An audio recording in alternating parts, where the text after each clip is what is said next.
Hey there, English learners. Welcome back to our daily 5-minute lesson on essential English adverbs. Can you believe it? We're already on day 68. In this course, we're mastering 100 basic adverbs in just 3 months. Today, we're diving into generally. Understanding the nuances of adverbs like generally will make reading and writing in English so much easier.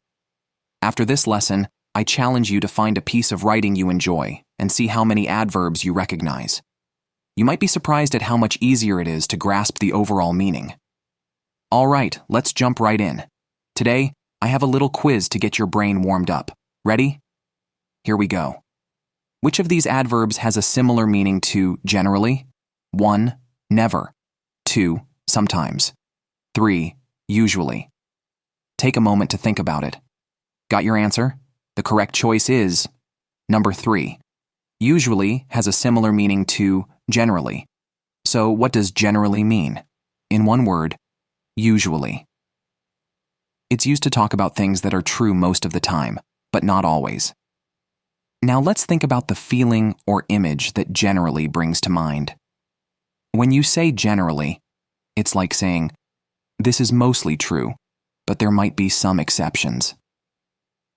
Imagine a big picture where most parts are colored blue, but a few tiny spots are yellow. That's generally. It's mostly true, but not 100% all the time. Now, let's talk about when and how we use generally. Imagine you're talking about something that's true most of the time. For example, let's say you're talking about people's habits. You might say, generally, people are friendly in small towns.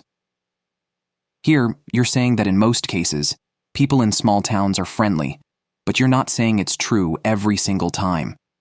Or maybe you're discussing a trend or a common belief. You might say, people generally prefer sunny weather. This means that most people like sunny weather, but again, there might be some who prefer the rain.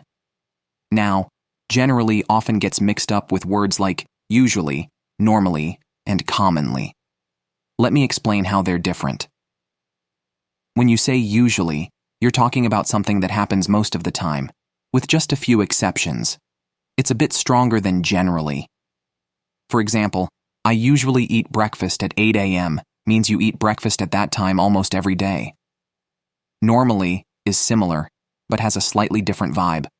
It describes what's typical or expected, often in more formal contexts. You might say, normally the train arrives on time, meaning that's what you expect to happen under regular circumstances. Commonly refers to something that happens a lot or is widespread, especially among many people. For instance, this flower is commonly found in gardens means you see this flower in many gardens, though not all of them. All right, now it's your turn. In the comments, I want you to try using generally in a sentence. Don't worry if it's not perfect, just give it a try. I'll be checking them out and giving feedback. So, there you have it. Today we learned that generally is a great word to describe something that's mostly true but leaves room for exceptions. Keep practicing, and you'll see your understanding of English adverbs getting stronger day by day. Remember, keep learning, keep practicing, and as always, keep smiling. See you in the next lesson.